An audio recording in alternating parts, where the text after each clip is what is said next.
ओम शांति। दिनांक 6 जनवरी 2025। बाप दादा के साकार मधुर महावाक्य। मीठे बच्चे, तुम्हारा एक एक बोल बहुत मीठा फर्स्ट क्लास होना चाहिए। जैसे बाप दुख हरता सुख करता है, ऐसे बाप समान सबको सुख दो। प्रश्न: लौकिक मित्र संबंधियों को ज्ञान देने की युक्ति क्या है? उत्तर: कोई भी मित्र संबंधी आदि हैं तो उनसे बहुत नम्रता से प्रेम भाव से मुस्कुराते हुए बात करनी चाहिए। समझाना चाहिए यह वही महाभारत लड़ाई है। बाप ने रुद्र ज्ञान यज्ञ रचा है। मैं आपको सत्य कहता हूँ कि भक्ति आदि तो जन्म जन्मांतर की, अब ज्ञान शुरू होता है। जब मौका मिले तो बहुत युक्ति से बात करो। कुटुंब परिवार में बहुत प्यार से चलो, कभी किसी को दुख न दो। गीत: आखिर वह दिन आया आज। ओम शांति। जब कोई गीत बजता है तो बच्चों को अपने अंदर उसका अर्थ निकालना चाहिए। सेकंड में निकल सकता है। यह बेहद के ड्रामा की बहुत बड़ी घड़ी है ना। भक्ति मार्ग में मनुष्य पुकारते भी हैं। जैसे कोर्ट में केस होता है तो कहते हैं कब सुनवाई हो, कब बुलावा हो तो हमारा केस पूरा हो। तो बच्चों का भी केस है। कौन सा केस? रावण ने तुमको बहुत दुखी बनाया। तुम्हारा केस दाखिल होता है बड़े कोर्ट में। मनुष्य पुकारते रहते हैं, बाबा आओ, आकर के हमको दुखों से छुड़ाओ। एक दिन सुनवाई तो जरूर होती है। बाप सुनते भी हैं, ड्रामा अनुसार आते भी हैं, बिल्कुल पूरे टाइम पर। उसमें एक सेकंड का भी फर्क नहीं पड़ सकता है। बेहद की घड़ी कितनी एक्यूरेट चलती है। यहाँ तुम्हारे पास यह छोटी घड़ियां भी एक्यूरेट नहीं चलती। यज्ञ का हर कार्य एक्यूरेट होना चाहिए। घड़ी भी एक्यूरेट होनी चाहिए। बाप तो बड़ा एक्यूरेट है। सुनवाई बड़ी एक्यूरेट होती है। कल्प कल्प कल्प के संगम पर एक्यूरेट टाइम पर आते हैं।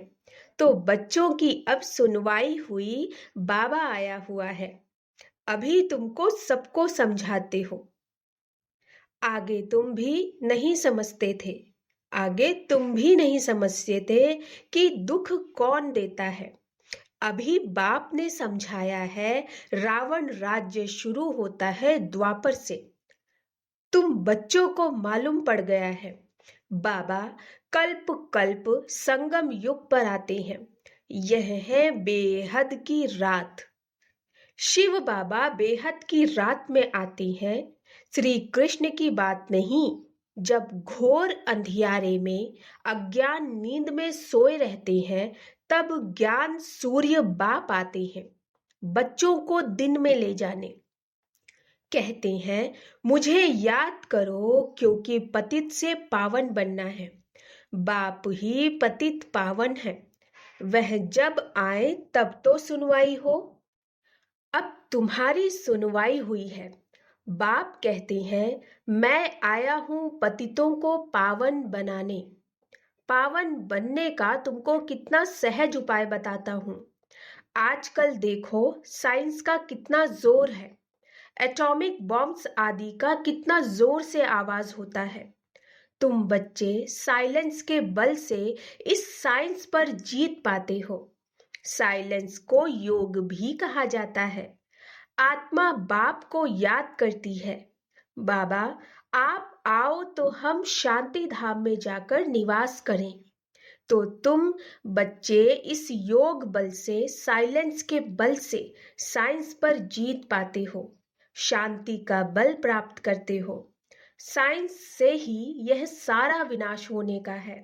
साइलेंस से तुम बच्चे विजय पाते हो। बाहुबल वाले कभी भी विश्व पर जीत पा नहीं सकते। यह पॉइंट्स भी तुमको प्रदर्शनी में लिखनी चाहिए। दिल्ली में बहुत सर्विस हो सकती है क्योंकि दिल्ली है सबका कैपिटल। राजधानी तुम्हारी भी दिल्ली ही कैपिटल होगी। दिल्ली को ही परिस्तान कहा जाता है। पांडवों के किले तो नहीं है। किला तब बांधा जाता है जब दुश्मन चढ़ाई करते हैं। तुमको तो किले आदि की दरकार रहती नहीं। तुम जानते हो हम साइलेंस के बल से अपना राज्य स्थापन कर रही हैं। उन्हों की है आर्टिफिशियल साइलेंस, तुम्हारी है रियल साइलेंस। ज्ञान का बल शांति का बल कहा जाता है। नॉलेज है पढ़ाई, पढ़ाई से ही बल मिलता है। पुलिस सुपरिटेंडेंट बनते हैं, कितना बल रहता है। वह सब है जिस्मानी बातें, दुख देने वाली। तुम्हारी हर बात रूहानी है। तुम्हारे मुख से जो भी बोल निकलते हैं वह एक एक बोल ऐसे फर्स्ट क्लास मीठे हो जो सुनने वाला खुश हो जाए। जैसे बाप दुख हरता सुख करता है, ऐसे तुम बच्चों को भी सबको सुख देना है। कुटुंब परिवार को भी दुखरादी न हो। कायदे अनुसार सबसे चलना है। बड़ों के साथ प्यार से चलना है। मुख से अक्षर ऐसे मीठे फर्स्ट क्लास निकले जो सब खुश हो जाएं। बोलो, शिव बाबा कहते हैं मन मना भव। ऊंच ते ऊंच मैं हूं। मुझे याद करने से ही तुम्हारे विकर्म विनाश होंगे। बहुत प्यार से बात करनी चाहिए। समझो कोई बड़ा भाई हो तो बोलो, दादाजी शिव बाबा कहते हैं मुझे याद करो। शिव बाबा जिसको रुद्र भी कहते हैं वही ज्ञान यज्ञ रचते हैं।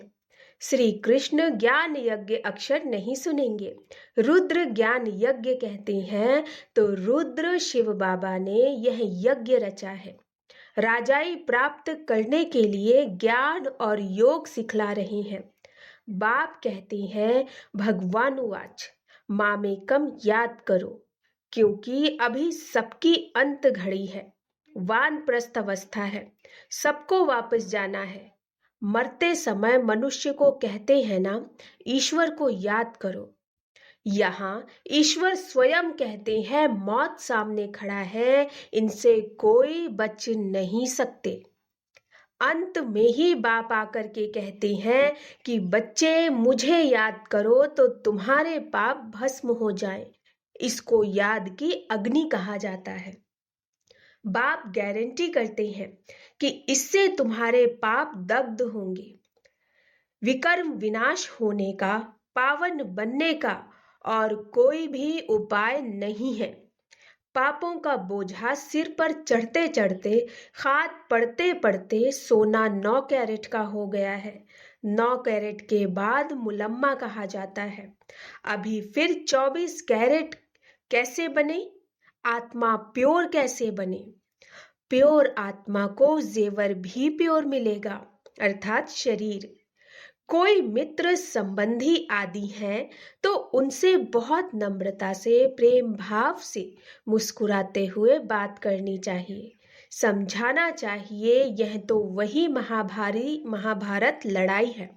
यह रुद्र ज्ञान यज्ञ भी है। बाप द्वारा हमको सृष्टि के आदि मध्य अंत की नॉलेज मिल रही है और कहाँ भी यह नॉलेज मिल न सके। मैं आपको सत्य कहता हूँ, यह भक्ति आदि तो जन्म जन्मांतर की है। अब ज्ञान शुरू होता है। भक्ति है रात, ज्ञान है दिन। सतयुग में भक्ति होती नहीं। ऐसे ऐसे युक्ति से बात करनी चाहिए। जब कोई मौका मिले, जब तीर मारना होता है तो समय और मौका देखा जाता है। ज्ञान देने की भी बड़ी युक्ति चाहिए। बाप युक्तियां तो सबके लिए बताते रहते हैं। पवित्रता तो बड़ी अच्छी है। यह लक्ष्मी नारायण हमारे बड़े पूज्य है ना। पूज्य पावन, फिर पुजारी पतित बने।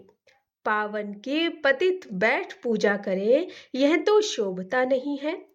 कई तो पतित से दूर भागते हैं।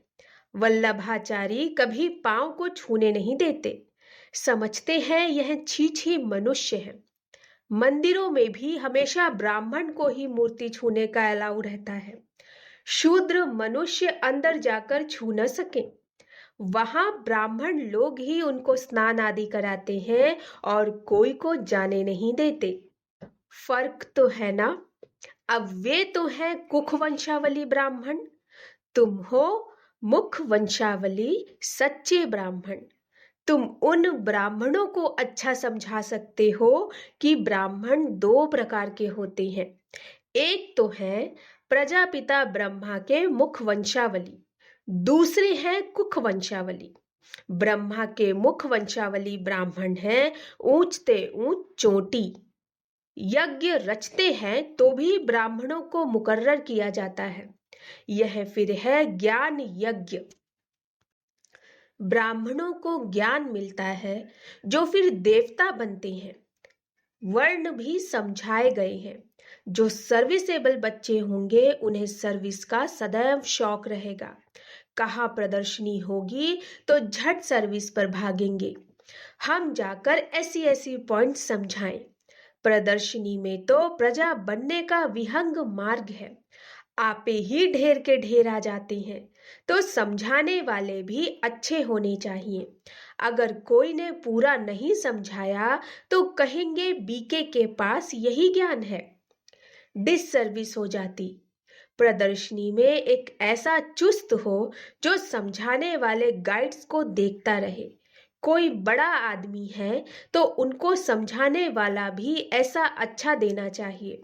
कम समझाने वालों को हटा देना चाहिए। सुपरवाइज करने पर एक अच्छा होना चाहिए। तुमको तो महात्माओं को भी बुलाना है। तुम सिर्फ बतलाते हो कि बाबा ऐसे कहते हैं। वह ऊंचते ऊंच भगवान है। वही रचयिता बाप है। बाकी सब है उनकी रचना। वर्षा बाप से मिलेगा, भाई भाई को वर्षा क्या देगा। कोई भी सुखधाम का वर्षा दे न सके। वर्षा देते ही हैं बाप। सर्व का सद्गति करने वाला एक ही बाप है। सबको उनको याद करना है। बाप खुद आकर गोल्डन एज बनाते हैं। ब्रह्मा तन से स्वर्ग स्थापन करते हैं। शिव जयंती मनाते भी हैं, परंतु वह क्या करते हैं यह सब मनुष्य भूल गए हैं। शिव बाबा ही आकर राजयोग सिखलाए वर्षा देते हैं। 5000 वर्ष पहले भारत स्वर्ग था। लाखों वर्ष की तो बात ही नहीं है। तिथि तारीख सब है। इनको कोई खंडन कर न सके। कई नई दुनिया और पुरानी दुनिया आधा आधा है।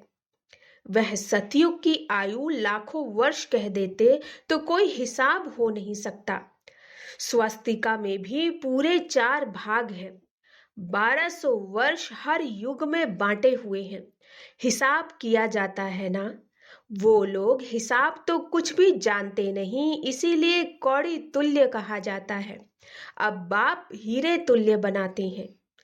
सब पतित हैं, भगवान को याद करते हैं। उन्हों को भगवान आकर ज्ञान से गुलगुल बनाते हैं। तुम बच्चों को ज्ञान रत्नों से सजाते रहते हैं। फिर देखो तुम क्या बनते हो। तुम्हारी एम ऑब्जेक्ट क्या है। भारत कितना सिरताज था सब भूल गए हैं। मुसलमानों आदि ने भी कितना सोमनाथ मंदिर से लूटकर मस्जिदों आदि में हीरे आदि जाकर लगाए हैं। अभी उनकी तो कोई वैल्यू भी कर नहीं सकते। इतनी बड़ी बड़ी मणियां राजाओं के ताज में रहती थीं। कोई तो करोड़ की, कोई 5 करोड़ की। आजकल तो सब इमिटेशन निकल पड़ी है, अर्थात आर्टिफिशियल। इस दुनिया में सब है आर्टिफिशियल पाई का सुख, बाकी है दुख। इसीलिए सन्यासी भी कहते हैं काग विष्ठा समान सुख है, इसीलिए वह घर बार छोड़ते हैं। परंतु अब तो वह भी तमो प्रधान हो पड़े हैं। शहर में अंदर घुस पड़े हैं, परंतु अब किसको सुनाए। राजा रानी तो है नहीं, कोई भी मानेगा नहीं। कहेंगे सबकी अपनी अपनी मत है, जो चाहे सो करे। संकल्प की सृष्टि है। अब तुम बच्चों को बाप गुप्त रीति पुरुषार्थ कराते रहते हैं। तुम कितना सुख भोगते हो। दूसरे धर्म भी पिछाड़ी में जब वृद्धि को पाते हैं तब लड़ाइयां आदि खिटपिट होती है। पौना समय तो सुख में रहते हो, 3/4। इसीलिए इसीलिए बाप कहते हैं तुम्हारा देवी देवता धर्म बहुत सुख देने वाला है। हम तुमको विश्व का मालिक बनाते हैं और धर्म स्थापक कोई राजाई नहीं स्थापन करते, वह सदगति नहीं करते, आते हैं सिर्फ अपना धर्म स्थापन करने। वह भी जब अंत में तमो प्रधान बन जाती हैं तो फिर बाप को आना पड़ता है सतो प्रधान बनाने। तुम्हारे पास सैकड़ों मनुष्य आते हैं परंतु कुछ भी समझते नहीं। बाबा को लिखते हैं फलाना बहुत अच्छा समझ रहा है, बहुत अच्छा है। बाबा कहते हैं कुछ भी समझा नहीं है। अगर समझ जाए बाबा आया हुआ है, विश्व का मालिक बना रहे हैं, बस उसी मस्ती में चढ़ जाए, उसी समय मस्ती चढ़ जाए, फौरन टिकट लेकर यह भागे। परंतु ब्राह्मणी की चिट्ठी तो जरूर लानी पड़े बाप से मिलने लिए। बाप को पहचान जाए तो मिलने बिगड़ रह न सके, एकदम नशा चढ़ जाए। जिन्हें नशा चढ़ा हुआ होता उन्हें अंदर में बहुत खुशी रहेगी, उनकी बुद्धि मित्र संबंधियों में भटकेगी नहीं। परंतु बहुतों की भटकती रहती है। गृहस्थ व्यवहार में रहते कमल फूल समान पवित्र बनना है और बाप की याद में रहना है बहुत सहज। जितना हो सके बाप को याद करते रहो। जैसे ऑफिस से छुट्टी लेते हैं वैसे धंधे से छुट्टी पाकर 1-2 दिन याद की यात्रा में बैठ जाओ। घड़ी घड़ी याद में बैठने के लिए अच्छा सारा दिन व्रत रख लेता हूँ बाप को याद करने का। कितना जमा हो जाएगा, विकर्म भी विनाश होंगे। बाप की याद से ही सतो प्रधान बनना है। सारा दिन पूरा योग तो किसका लग भी न सके। माया विघ्न जरूर डालती है, फिर भी पुरुषार्थ करते करते विजय पा लेंगे। बस आज का सारा दिन बगीचे में बैठ बाप को याद करता हूँ। खाने पर भी बस याद में बैठ जाता हूँ। यह है मेहनत। हमको पावन जरूर बनना है, मेहनत करनी है, औरों को भी रास्ता बताना। बैज तो बहुत अच्छी चीज है। रास्ते में आपस में भी बात करते रहेंगे तो बहुत आकर सुनेंगे। बाप कहते हैं मुझे याद करो। बस मैसेज मिल गया तो हम रिस्पॉन्सिबिलिटी से छूट गए। अच्छा, मीठे मीठे सिकिलधे बच्चों प्रति माता पिता बाप दादा का याद प्यार और गुड मॉर्निंग।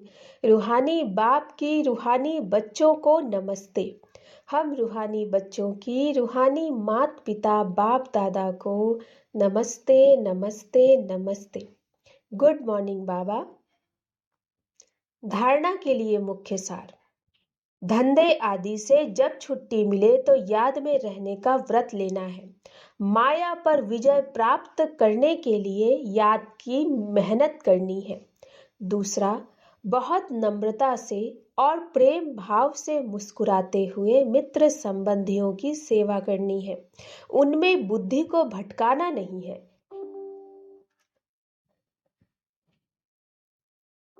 प्यार से बाप का परिचय देना है। वरदान, चलते फिरते फरिश्ते स्वरूप का साक्षात्कार कराने वाले साक्षात्कार मूर्त भव। चलते फिरते फरिश्ते स्वरूप का साक्षात्कार कराने वाले साक्षात्कार मूर्त भव। जैसे शुरू में चलते फिरते ब्रह्मा गुम होकर श्री कृष्ण दिखाई देते थे, इसी साक्षात्कार ने सब कुछ छुड़ा दिया। ऐसे साक्षात्कार द्वारा अभी भी सेवा हो। जब साक्षात्कार से प्राप्ति होगी तो बनने के बिना रह नहीं सकेंगे। इसीलिए चलते फिरते फरिश्ते स्वरूप का साक्षात्कार कराओ। भाषण वाले बहुत हैं, लेकिन आप भाषणा देने वाले बनो। तब समझेंगे यह अल्लाह लोग हैं।